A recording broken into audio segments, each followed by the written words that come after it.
नमस्कार, मैं हूं निकिता और आप देख रहे हैं सत्यहिंदी.com। चलिए एक नजर डालते हैं अब तक की सुर्खियों पर।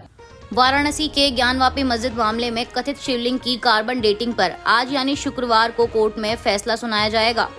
बता दें, सर्वे के दौरान ज्ञानवापी मस्जिद परिसर में मिले कथित शिवलिंग की कार्बन डेटिंग और साइंटिफिक टेस्ट की मांग को लेकर याचिका दायर की गई है। मामले की पिछली सुनवाई 11 अक्टूबर को की गई थी, जिस दौरान कथित शिवलिंग की कार्बन डेटिंग और साइंटिफिक टेस्ट के मामले में बहस पूरी हो गई थी और कोर्ट ने अपना फैसला सुरक्षित रख लिया था। अब कोर्ट को ये तय करना होगा कि कार्बन डेटिंग या साइंटिफिक तरीके से ज्ञानवापी परिसर की जांच करानी है या नहीं। गौरतलब है कि इस साल मई में ज्ञानवापी मस्जिद का सर्वे हुआ था।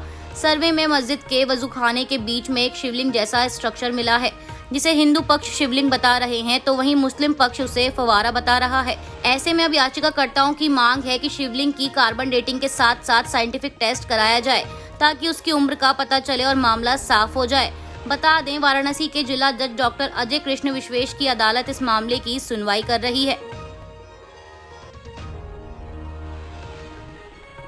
उत्तर प्रदेश में वक्फ बोर्ड की संपत्तियों का सर्वे शुरू हो चुका है, जिसमें वर्ष 1979 के बाद वक्फ बोर्ड के नाम की गई सभी तरह की सार्वजनिक संपत्तियां वापस राजस्व विभाग के नाम दर्ज की जाएंगी और इसके लिए योगी सरकार के निर्देश पर गाजियाबाद में भी सर्वे शुरू किया जा चुका है। सर्वे में बंजर, ऊसर, भीटा और अन्य ऐसी जमीनों का रिकॉर्ड खंगाला जाएगा जो पहले राजस्व रिकॉर्ड में मिली थी, लेकिन अब वो वक्फ बोर्ड की हो चुकी हैं और अक्टूबर महीने में सर्वे को पूरा करके तहसील और अल्पसंख्यक कल्याण विभाग के अधिकारी यूपी सरकार को मामले की रिपोर्ट सौंपेंगे।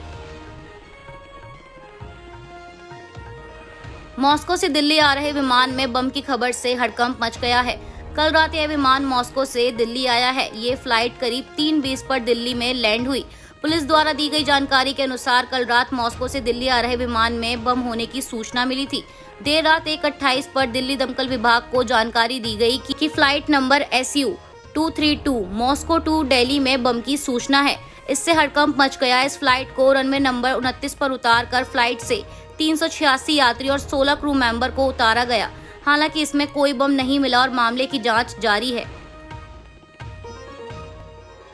भारत जोड़ो यात्रा के दौरान चित्रदुर्ग जिले के मोलाकलमुरु शहर में एक जनसभा को संबोधित करते हुए कांग्रेस नेता राहुल गांधी ने कहा कि बेरोजगार युवाओं ने उनसे पूछा कि वे कन्नड़ में अपनी परीक्षा क्यों नहीं दे सकते। उन्होंने कहा कि लोगों को कन्नड़ में उत्तर पुस्तिका लिखने की अनुमति दी जानी चाहिए। यह भाषा केवल वह नहीं जिसका उपयोग आप एक दूसरे से बातचीत के लिए करते हैं। ये भाषा इतिहास है, संस्कृति है, यह कल्पना है और किसी को भी लोगों को उनकी भाषा में बोलने से रोकना नहीं चाहिए। गांधी ने कहा, ये ऐसे कुछ विचार हैं जिन्हें भाजपा और RSS बढ़ावा दे रहे हैं।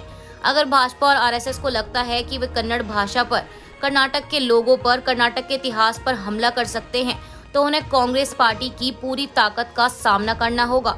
राहुल गांधी ने आगे कहा कि कोई भी कर्नाटक के लोगों को यह निर्देश नहीं दे सकता कि उन्हें अपना जीवन कैसे जीना चाहिए और कोई भी राज्य के लोगों को यह नहीं बता सकता कि उनके बच्चे किस भाषा में परीक्षा दे सकते हैं।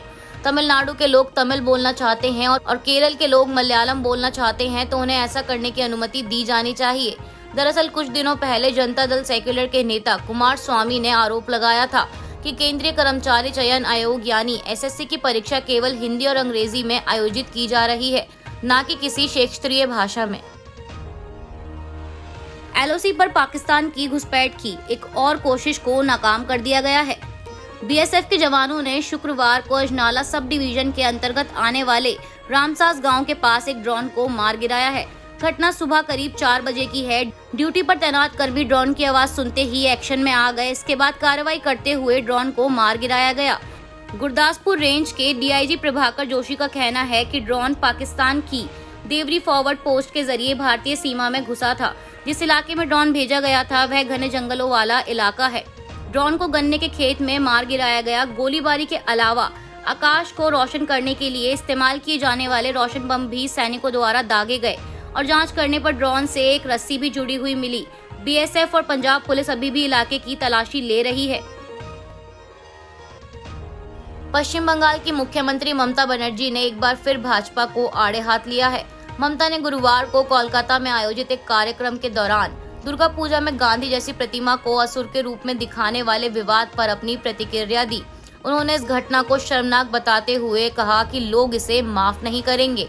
इसके साथ ही सीएम ने मोदी सरकार पर भी निशाना साधते हुए एक बार फिर केंद्र पर जांच एजेंसियों का गलत प्रयोग करने का आरोप लगाते हुए कहा कि दूसरों के घरों में एजेंसियों को भेजने से कोई क्रांति आ जाती है। आज ये लोग सत्ता में हैं तो ईडी और सीबीआई इनका समर्थन कर रही है, लेकिन जिस दिन ये लोग सत्ता से बेदखल होंगे यही ईडी और सीबीआई इनके पीछे भागेगी। तमिलनाडु की द्रमुक सरकार ने गुरुवार को सुप्रीम कोर्ट में 1991 के राजीव गांधी हत्याकांड के 2 आजीवन कारावास के दोषियों द्वारा समय से पहले रिहाई की मांग वाली याचिका का समर्थन किया है।